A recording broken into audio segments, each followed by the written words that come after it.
Been a terrible fool, Arthur? I don't know. I don't know enough about it. But one thing I do know. There ain't no shame in looking for a better world. It's the Wild West. You stand on the edge of forever. But instead of the world opening up, instead of America opening up, it's closing in all around you. The government, like a hungry beast, takes more and more. The native lands are swallowed up. You are no longer free. You are outlaws in a world that doesn't have any need for you. Not anymore. In both Red Dead Redemption 1 and 2, you will face it with either dignity or you will face it savagely. Both of these games are my favorite games that Rockstar have ever made. Sure, I love Grand Theft Auto, but Red Dead holds a special place in my heart. I'm going to explain a little bit why I love these games, with no spoilers. Normally, I give a little taste, but I can't do it with these games. They just mean too much to me. When I say that the first game made me cry, that's underselling it. It was a very powerful, emotional experience. Same thing for Red Dead Redemption 2, even if it was a tad too long. The writing. The writing is some of the best writing I've seen in gaming, movies, books, comics, you name it. It's top-notch, it's crafted extremely well, with pathos, with amazing arcs. I highly recommend this. I'm going to say that a lot. I highly recommend this. The performances are amazing. For Red Dead Redemption 2, the main character, Arthur Morgan, the actor walked away with Best Performance of that year. Very much deserved. Again, these performances can stand toe-to-toe with performances I've seen in the theater, with performances I've seen on screen. They are just that good. The world itself feels vast and open and alive, with characters and things to do in these moments that happen organically as you explore the American frontier in the dying ages of the outlaw. I highly recommend this game. Bringing it to the characters. These are characters that feel alive. They feel like real, genuine people that make decisions that have pathos. So, okay, I lied. I'm going to give a little bit. In Red Dead Redemption 2, you are part of a gang, the Dutch Vanderlyn gang, and you're moving from place to place in search of that better place.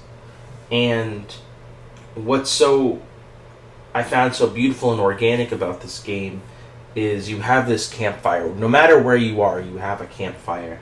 And characters will go to this campfire. They'll have song nights. They'll be having fights. They'll have arguments. They'll have moments where they're hanging out. They're playing dominoes.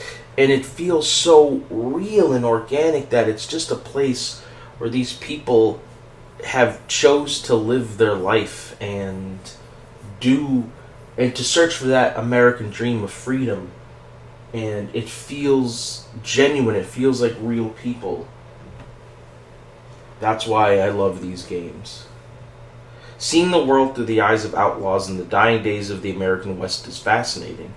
How you face change, how you face loss, the nature of any person to look at the world of freedom where you can be whatever you want.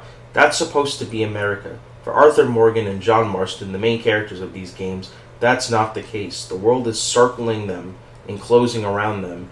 They cannot be the people they've always wanted to be. They can't be the outlaws they want to be. The American West is dying, and the government has its hand around its throat. We have the choice to look at the changes and decide We have the choice to look at the changes in our own lives and decide to face them however we want. Like I said, we can face them with dignity or we can face them savagely.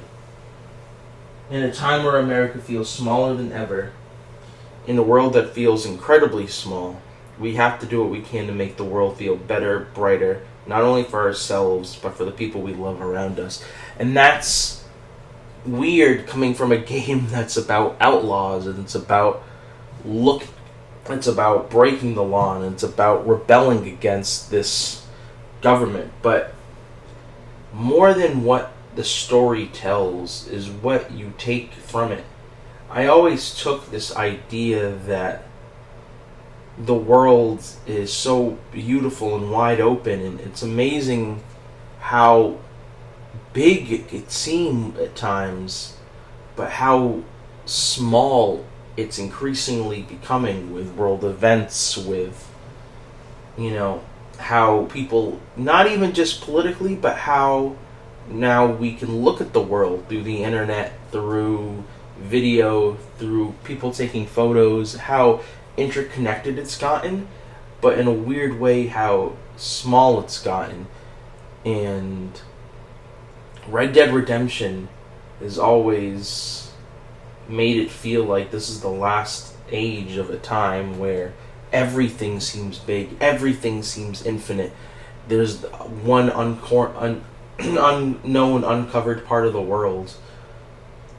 I know I'm a little rambly at this point, but this game series, both 1 and 2, are both powerful reminders that, or at least for me, that we have to look at this change happening and face it with grace, with dignity, that we can make a positive change even when we don't think we can.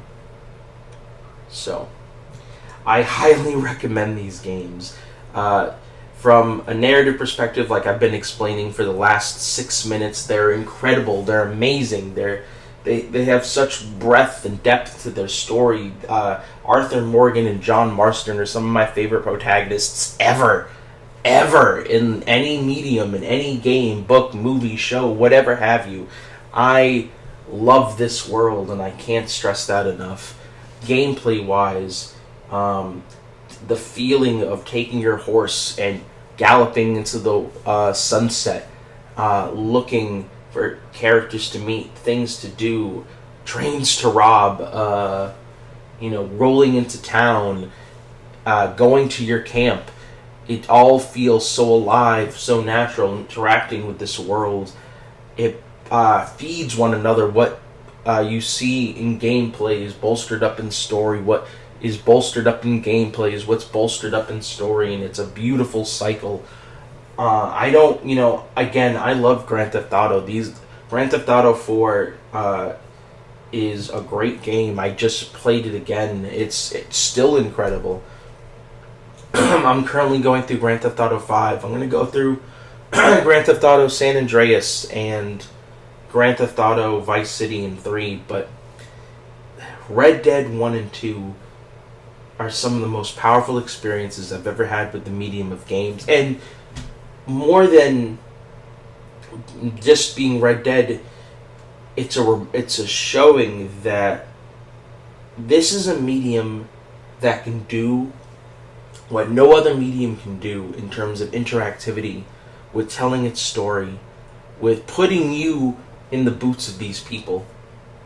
So, I highly recommend playing both games. They're both very easy to play, and again, I think I've done a good job to not tell you anything, so please be prepared for one of the greatest rides. Now, Red Dead 2 is a prequel to Red Dead 1, so you could play Red Dead 2, then play Red Dead 1, because it goes right into each other.